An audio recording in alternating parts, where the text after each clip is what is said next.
What's up, everybody? It is your host of the Mentee Podcast, Wyatt Graves, and today's episode is going to be hot, hot, hot. It is with my great friend, my great mentor, and somebody that has had an enormous amount of impact on my journey, both at home and at work.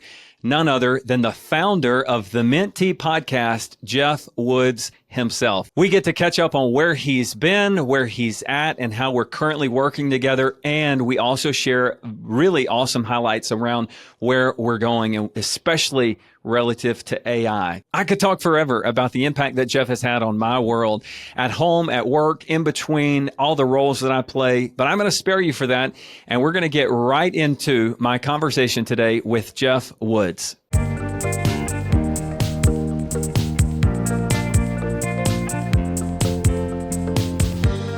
Geoff, I'm so excited to have this opportunity to have you on the Mentee. It's been, 8 or 9 years since you started this thing, and here we are. So welcome to the show, man. Thank you. And even hearing you say that is kind of surreal.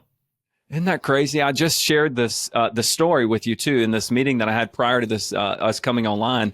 I was sharing some things that you've taught me, which is what I want to talk about on the show today. Some of those anyway. And they said, "Who is this Geoff Woods guy? Like, I need to meet him." And I said, "Well, I'm actually getting ready to go interview him on my podcast, so we'll have to let you hear that episode." So that's cool. You've had a major impact on my life back since 2018 when you had the Mentee and you were transitioning into the one thing. You put the show on a shelf. And I remember that last episode, right? And you said, maybe one of the listeners will come forward. And I felt the call. And I took over. We did our deal, right? I've started the show, stopped the show, started the show again, stopped it again.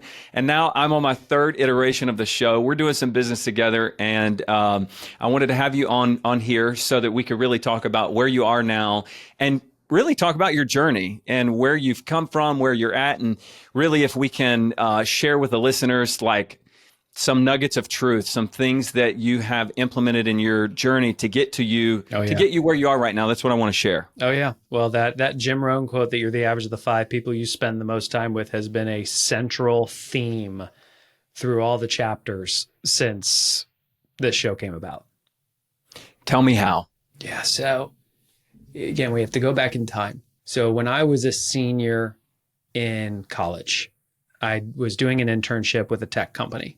And right before graduation, Wyatt, I sit down with the CEO and I asked him what job I should get after school. And he leans in and he says, "Geoff, you're asking the wrong question."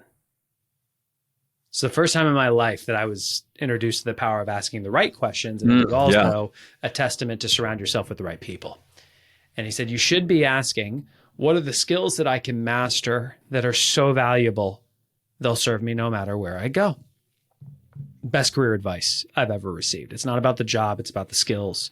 And he told me to go into sales. And, I had a really good sales career from copiers to medical devices. And this is where the idea of the Mentee came about is I'm running through hospitals every day, selling a device that saves lives. But deep down inside, I knew I was meant for so much more. But I had these golden handcuffs on. And my colleague has a stroke at 35 years old. My wife and I had just had our first baby. And I remember thinking, if what happened to my colleague had happened to me, what happens to my family? And that was extremely unsettling. And then I'm reading a book and I see that Jim Rohn quote that you're the average of the 5 people you spend the most time with. And I sit down and I actually make the list of who my 5 are. And I go, wow, I am so grateful to have 5 amazing friends. But the aha was, I had 0 amazing mentors. I wanted to get out of the W-2 world. I wanted to become an entrepreneur and build a better business that could create better lives for people. But I was seeking guidance on how to do it from people who weren't qualified to give it. And you fast forward, it's our national sales meeting, and Jay Papasan is keynoting on this book called The One Thing. And the whole time he's on stage, I'm going, man, what would my life look like if a guy like Jay or his business partner, Gary Keller, who started Keller Williams, were 2 of my 5. And when he stops speaking, he gets a standing ovation. When everybody sits down, I'm still standing. Because this was this defining moment where my brain is saying, "Geoff, just sit."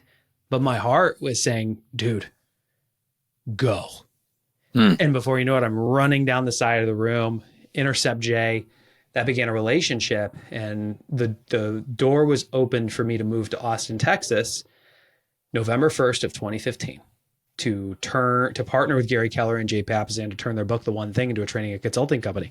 Now, this is what ultimately led to me selling the Mentee to you, is I couldn't be the face of the one thing and have two things. Honestly, Wyatt, I thought that was it for the rest of my life.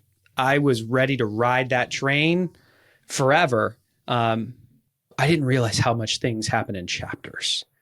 But while I was with them, I learned the skill of asking great questions. You know, I got to learn what it means to think and act like a CEO from Gary and Jay, which, I mean, if you get the chance to get mentored by a multi-billionaire and you get paid to do it, that's a pretty good deal. No doubt. The things that I learned over my 7 years with them was truly extraordinary. And in 2022, I sold my stake in the business back to Gary and Jay, exited, and had the chance to go in-house as a chief growth officer for a giant steel company out of India. I had been coaching the chairman. Their organization has 100,000 people around the world. And when he found out I left, he asked if I would come in-house. And I said, maybe. What's the job? And he said, you tell me. And so I stepped in as chief growth officer over all operations. During our time together, the market cap exploded, went from $750 million to $12 billion. Dang. I learned very different skills there in terms of how do you lead an organization? How do you drive change at that kind of scale? How do you influence people from different cultures? But most importantly, I discovered AI. I saw ChatGPT within 30 days of it hitting the world. And when I saw it, I saw the next skill. Like literally in my head, that quote of like, focus on mastering the skills that are so valuable, they'll serve you no matter where you go. The chairman put me in charge of it for the whole company. Problem is I had no idea what I was doing. I was missing a person. I needed to upgrade my 5. And so I ended up partnering with Google, and I started living at their headquarters in India every quarter. And they taught me a lot about the technology, but ultimately I realized that there was a bigger opportunity because every leader literally on the planet knows AI is the future. They have no idea where to start. They think they're falling behind. And then you got all these companies pushing AI as a solution, looking for a problem. But the thing that I had realized from my time with Gary and Jay at The One Thing is that there's your goals and then there's kind of everything else. And people were confusing AI as their goal, which it's not. And the technology is not even what makes the difference. It's the leader. And so long story short, I ended up exiting that company, wrote a book called The AI Driven Leader. It has blown up and hit #1 in the world. And I have started a company called AI Leadership, which is focused on helping C-level execs figure out who do they have to become to cast a bigger vision for the future because their current vision is too small, to define the strategy for how they're going to win when AI is changing the game, and how do you lead your organization to actually capitalize on that opportunity. And that's what I'm doing now. You know, I love that so much. First of all, congratulations on such a trajectory. And we'll talk more about this in the episode, but you know, I am participating in the mastermind that you created. And it was a full circle moment for me, knowing where you came from and seeing you on the stage doing your thing. In fact, I made a mental note, right, to just really acknowledge you for staying the course and not being stagnant, because that's what allowed you to be on the stage, me to be in that audience where the gift of your asking great questions is continuing to change and evolve. And I'll never forget watching you over at The One Thing. I don't even know if this is still a goal, but you had a goal of creating a certain number of multimillionaires. And I remember saying, I'm going to make sure that comes true for at least this guy. And for me, that has happened as a direct result of being in your world. So thank you for that. And congratulations on where you're at right now. That's so cool to hear. Thank you. The pleasure really cool. Is mine. So with that being said, what I heard you say and what I say begun to learn, what you've cemented in my brain is sort of this 3-prong approach. And I want to tie it back to the Mentee and the Jim Rohn quote, right? Yeah. So it's get clear on where you're going, cast a big vision, develop the strategy that is going to get you there, make the plan. And then you didn't use the word execute, but that's what I read, right? It's execute like a boss, right? So clarity around where you're going, strategy on how to get there, and then execute like a boss. And if I think, you know, that's kind of timeless goal setting and execution. But how do you get clarity on where you're going? Because I'm sure there's people who are listening to this that are going, I'm not 100% clear.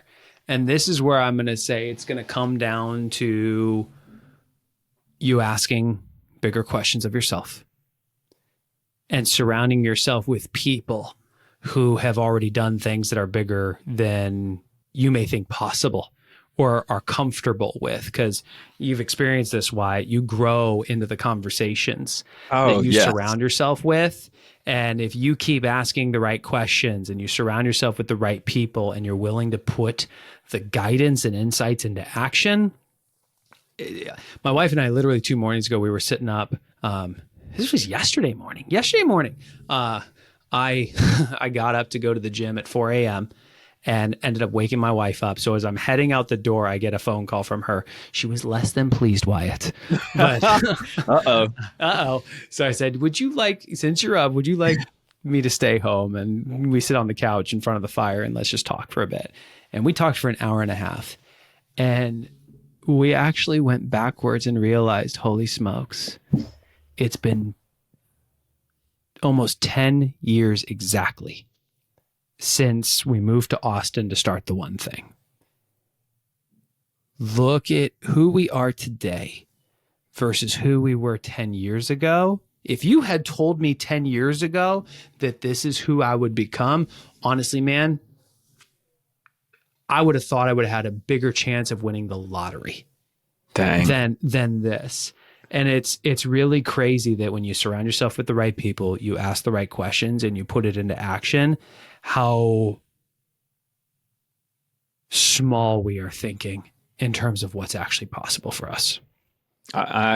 So the second part of what I was going to say is back to the 5 people, or maybe it's 6 or 8 or 10, or the group that you surround yourself with, and why Jim Rohn's quote is true.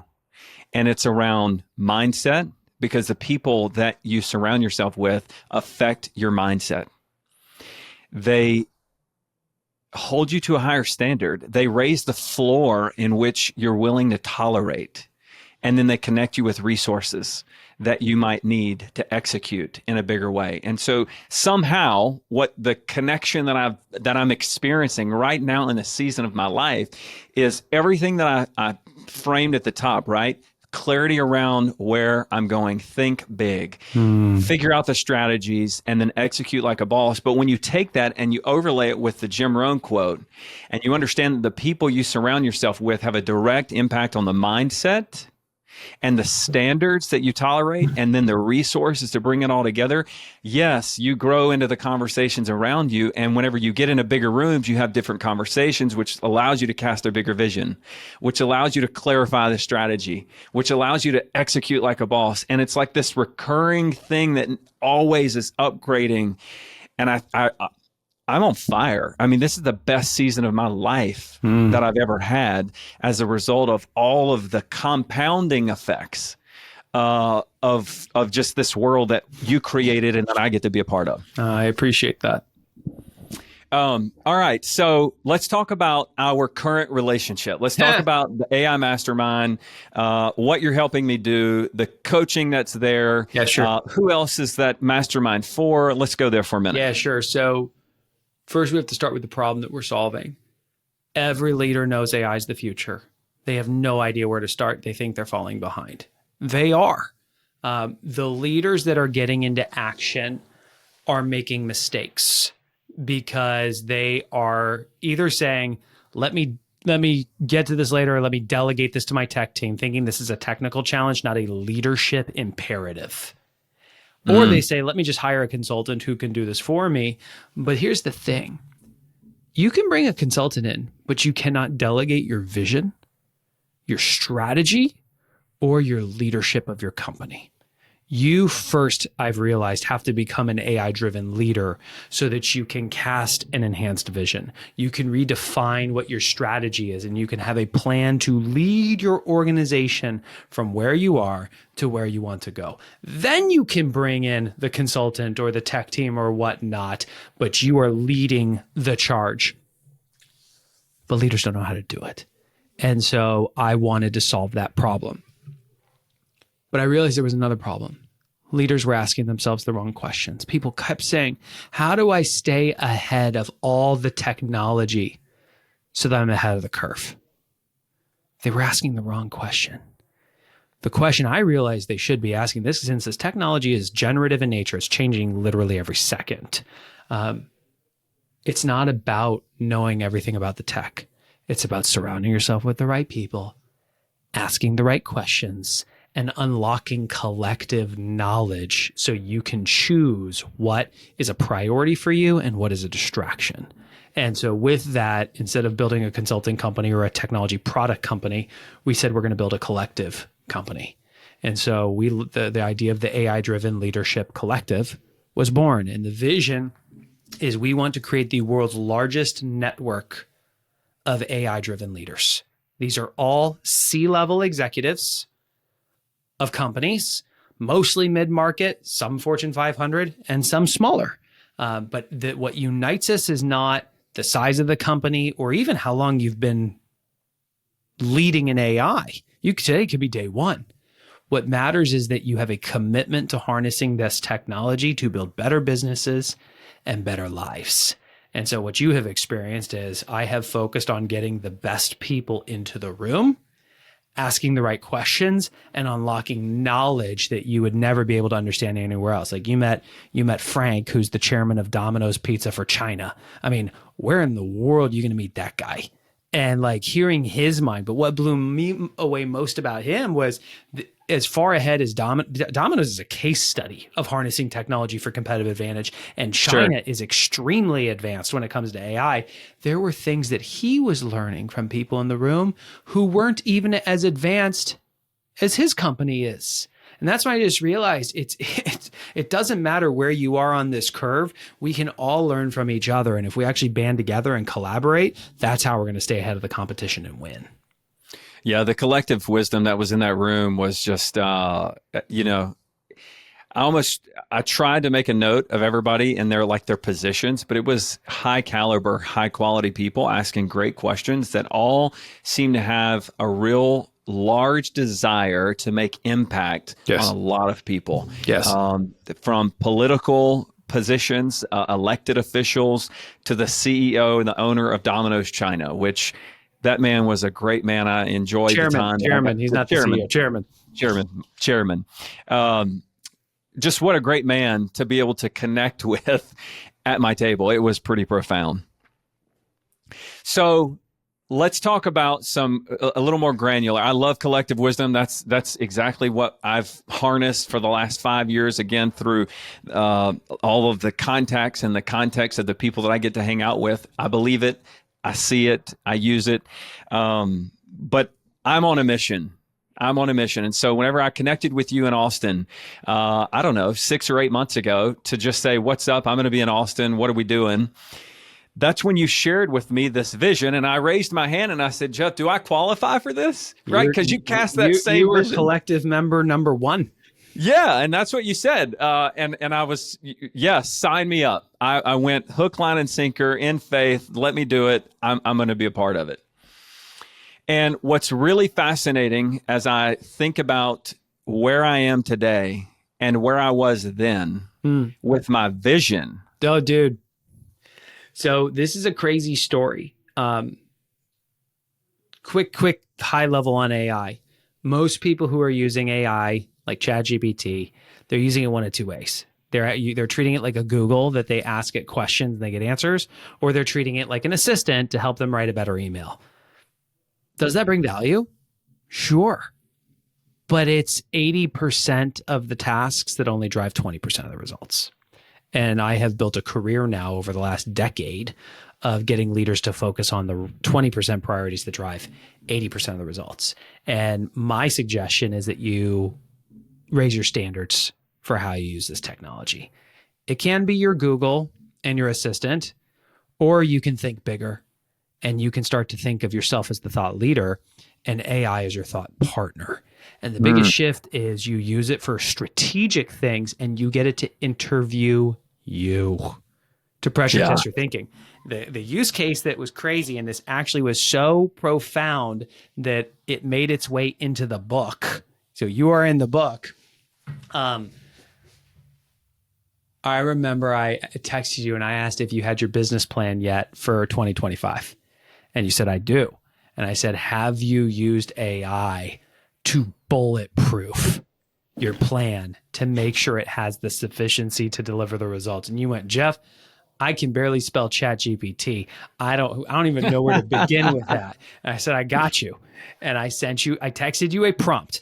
Now, I have a framework for prompting that if you're listening to this, this is the thing you want to write down and you want to apply this. This will take your game past literally everyone else you know, I promise. It's called CRIT, C-R-I-T. Context, role, interview, task. Context, you give it tons of context about your situation. Role, you ask it to act as a certain type of expert you would love to harness in this use case. Interview is where you turn the tables and you say, interview me. Ask me one question at a time, up to 3, 4, or 5 questions. I think in your use case, I had 5. And then task is you tell it what you want it to do. So the prompt that you had said, like you said, like I have this 10-year vision in terms of what I want my business to look like, but also what I want my personal life to look like. And based on this, here's my business plan for this year. So the context was literally context. You know, I have built a very successful business flipping houses. I have a 10-year vision to achieve X financially and in terms of scale, but I also want my personal life to look like Y. And you were very vivid in your descriptions. Here's my strategic plan for this year. And you literally dragged and dropped your business plan. And then you said, your role is to act as an aggressive, growth-minded board member. Interview me. Ask me one question at a time, up to 5 questions to really pressure test my plan. Does it have the sufficiency to drive the results? Are there things I'm saying yes to that I should be saying no to? Are there things I'm saying no to that I should be saying yes to? Is there a faster path to cash or an easier path to live the kind of life that I want? Based on all that, your task is to tell me what you like about my plan, what you don't like about my plan, and the top changes I should consider making to my plan. That was one prompt. Now, for those of you who are listening to this, Wyatt, I guarantee 99% of them are going, what? AI can do that? I thought you just asked it questions like Google. No, folks, raise your standards. That's right. It interviewed you, and it came back and it said, while your plan has the sufficiency to achieve your financial goals this year and over a 10-year period, it's going to violate the kind of life that you want to be living personally. Instead of scaling your house flipping business, what did it tell you to do, Wyatt? Scale my multifamily. Stop flipping houses altogether and focus on acquiring multifamily real estate and the service-based businesses that surround that. Now, here's what blew my mind. I didn't know this until you followed up with me. In the next 30 days, instead of getting a house under contract that netted you $10,000, you got a building under contract that netted you how much? Over $1 million. Yeah, over $1 million. And that it was same a contract. $1 million prompt, literally. Yeah.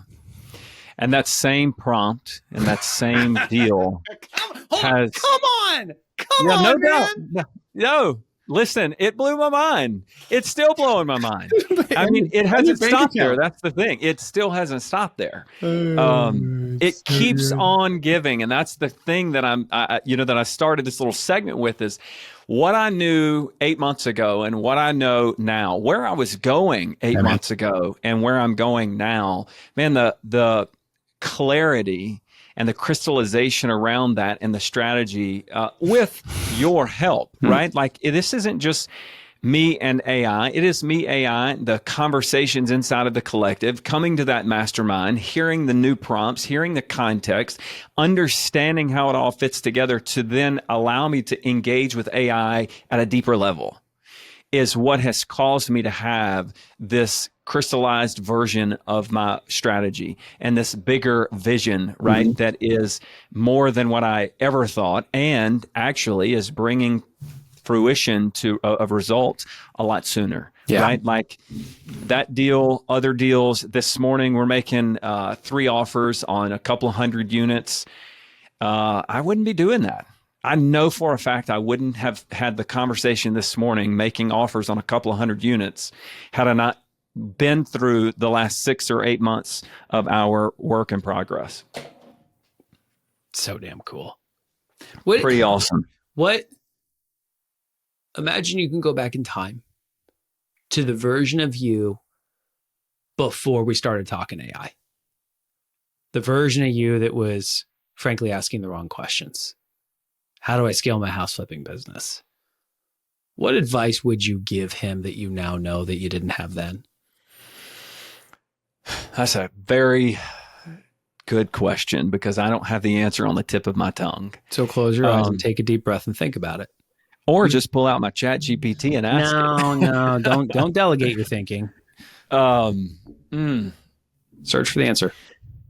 I think the first answer that comes to mind is to reserve some space to allow evolution. Reserve some space to not be wrong, but reserve the right to or remain open-minded that you may not have it exactly figured out. Remain open to know that there could be a better way. There could be a different way. That remain open-minded, continuously question, right? Or ask for help to poke holes in what you're doing to litmus test it. Yeah. I heard a quote recently.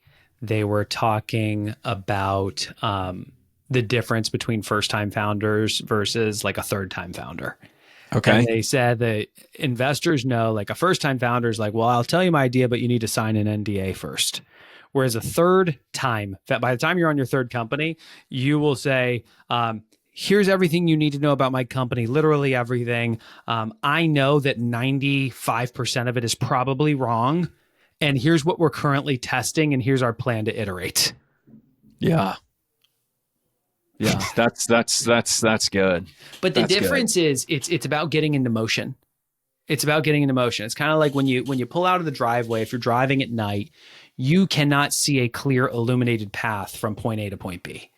All you can see is as far as the headlights go in front of you. And as you drive forward that distance, the headlights reach a little bit further. And it's the same thing in business and in entrepreneurship and frankly in life. Like pick a direction based on the best information you have. And if you're surrounding yourself with the right people, if you're asking the right questions and you're genuinely humble enough to say that I don't know it all, but like I'm going to learn along the way, then you're constantly iterating and tweaking and you find your path. That's right. Yeah. It's not exactly ready, fire, aim, but kinda. At least you know the direction that you're aiming. How about that? You may not zero in on the pristine, perfect target, but you know the lane that you're driving. You know the direction that you're headed, which is and you're willing to ask, am I still going in the right direction? Or do I now know more than I knew before? And I'm realizing that maybe I actually am driving straight ahead toward a cliff and I should course correct.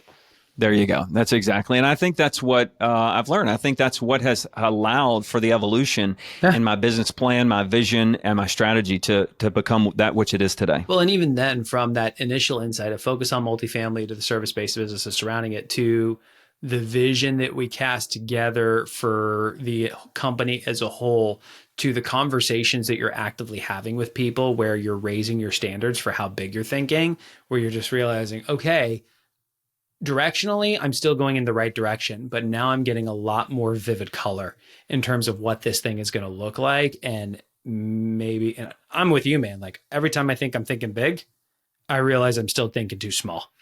And you and I both think we're thinking pretty big. No doubt. A great example is that, which I shared with you earlier this week. I went to an event there in Austin, and all of a sudden I had a conversation with somebody, and it was around venture capital and private equity.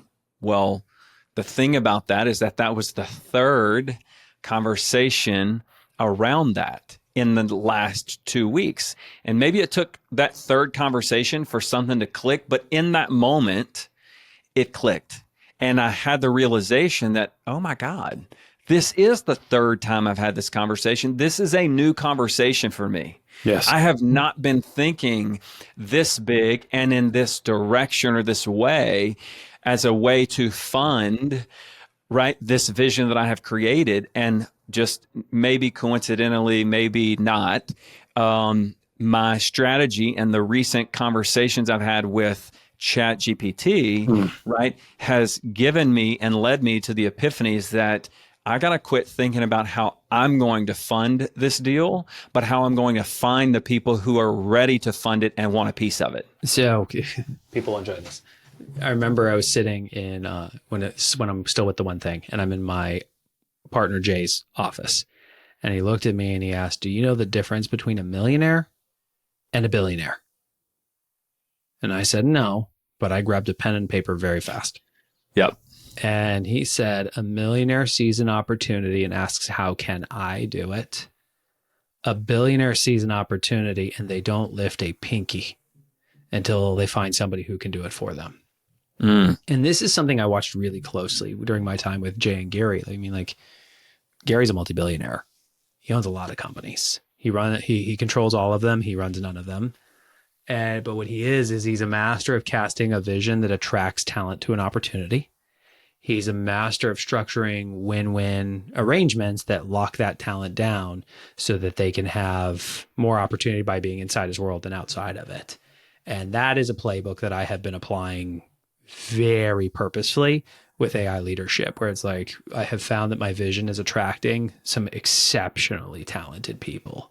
And how I'm just so clear on what my greatest strengths are, and I'm refusing to flex muscles that are not my strongest ones. And I'm asking who can do this rather than how can I do this from day one. And we are scaling way faster as a result, way faster. And sometimes it's like, I'm literally attracting talent in before I can pay them full boat and saying, hey, create the opportunity so I can pay you full boat. And people are saying yes. And I think you're having the same aha when it comes to capital. You had been asking what I think are the wrong questions. Yep. How can I flip more houses to generate enough cash flow so we can have a down payment for the next building, versus asking, how do I become a master of having deal flow, talent flow, and capital flow so that deals are always coming to you, talent is always coming to you, and capital is always coming to you. And then your job is just to be a super connector of the three. You nailed it. You must know what I'm up to. Maybe. Yeah. So let me just recap this, because you said it and we are able to say it so quickly and easily now because we've been practicing it, right? But I'm building a company that's going to have 25,000 doors, a holding company of service-based businesses surrounded by a protective moat of personal growth and development, educational community. And for me to accomplish that, the three things that I am on a mission to attract is deal flow. We need the deals. We need the small businesses. We need the real estate opportunities and the assets, right? We need talent flow, because I cannot do this by myself, nor do I want to do this by myself. I have to attract top talent to come in and help us in every facet of this vision. And then we've got to have capital flow. We've got to have people that, in the way I describe it, people that want to have a great return on their money and also know that it's mission driven, right? And that it's doing more than just giving them a return financially, but that we're doing good with it, with the impact that we're having on the talent, on our suppliers, on the residents, on the employees, right? And so that's the mission that I'm on as we chase that vision for 10 years from now. And we're not chasing it, as we turn that vision 10 years from now into our reality. Well, that's why I hesitated. What's a better word? What word should I use? As we turn that 10-year vision into our reality. There you go. As we do it. Yes. As we do it. Do you have any That's doubt? what we're doing. Do you have any we doubt? are doing it. Do you have any doubt that we'll do it? No, zero. See, exactly. So Zero. I would just say, let's just imagine it's already been done.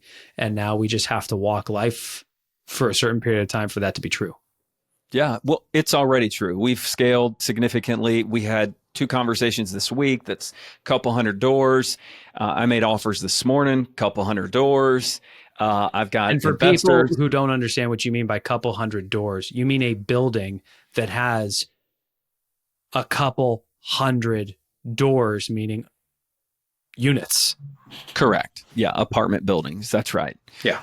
We want to get to 25,000 doors that are comprised of big apartment complexes with anywhere from 70 to 300 or 400 apartments in each building or property. So now let's pause. What was your business when you and I first met, when I was running the Mentee? God, dog. I was a real estate agent. Selling houses to people. Selling houses to people. That's right. What was your net worth at the time? Right under $1 million. I didn't quite qualify for GoBundance, actually. Okay. And so I'm going to say 800,000 to 900,000. Okay.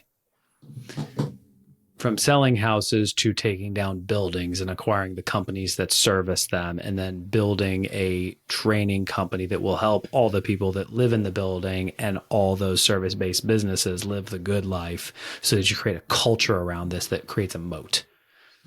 Vision has expanded a little bit in 10 years, I'd say.